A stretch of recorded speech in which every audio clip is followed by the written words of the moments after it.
வணக்கம் மக்களே, நான் சத்யவார்ஷா. இந்திய அரசியலமைப்பு ஆலோசகராக பணியாற்றி வருகின்றேன்.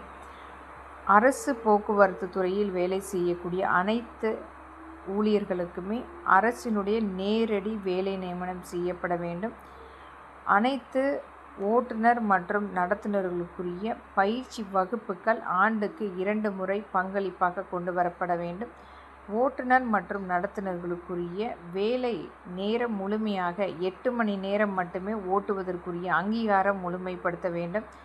அவர்களுக்குரிய முழுமையான அரசினுடைய மருத்துவ காப்பீடு மற்றும் விபத்து காப்பீடு மற்றும் ஓய்வூதிய திட்டம் மற்றும் உணவருந்தக்கூடிய விடுதிகள் அனைத்து இடத்திலுமே கொண்டு வந்து காலை, மதியம், இரவு முழுமையாக அவர்களுக்குரிய ஒரு பிரத்யேக உணவருந்தக்கூடிய நேரம் கண்டிப்பாக வழங்க வேண்டும்.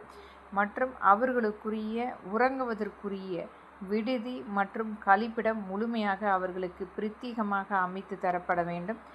அவர்களுக்கு வீடு கட்டமைப்பை ஏற்படுத்துவதற்குரிய ஒரு தவணை முறை, ஒரு முழுமையான வீடு கட்டிக்கொள்வதற்குரிய அங்கீகாரம் அளிக்கப்பட வேண்டும். இது அனைத்துமே அவர்களுக்குரிய முழுமையான திட்டமாக அங்கீகரித்து அம்மக்களுக்குரிய மேம்பாடு திட்டம் கொண்டு வரப்பட வேண்டும் என்பதை மக்களின் எளிய மகளாக இங்கு பதிவிடுகின்றேன். இதை நாம் வருகின்ற சட்டமன்ற தேர்தலுக்குரிய ஆட்சி அமைப்பு அனைத்து இந்திய அண்ணா திராவிட முன்னேற்ற கழகத்தின் மாண்புமிகு எடப்பாடி ஐயாவும் நம்மளுடைய மாண்புமிகு பிரதமர் ஐயாவும் இதற்குரிய முழுமையான ஒத்துழைப்பு அம்மக்களுக்குரிய அனைத்து வேண்டுகோளையும் நிறைவேற்றப்பட வேண்டும் என்பதற்குரிய இங்கு பதிவு செய்கின்றேன். நன்றி, வணக்கம்.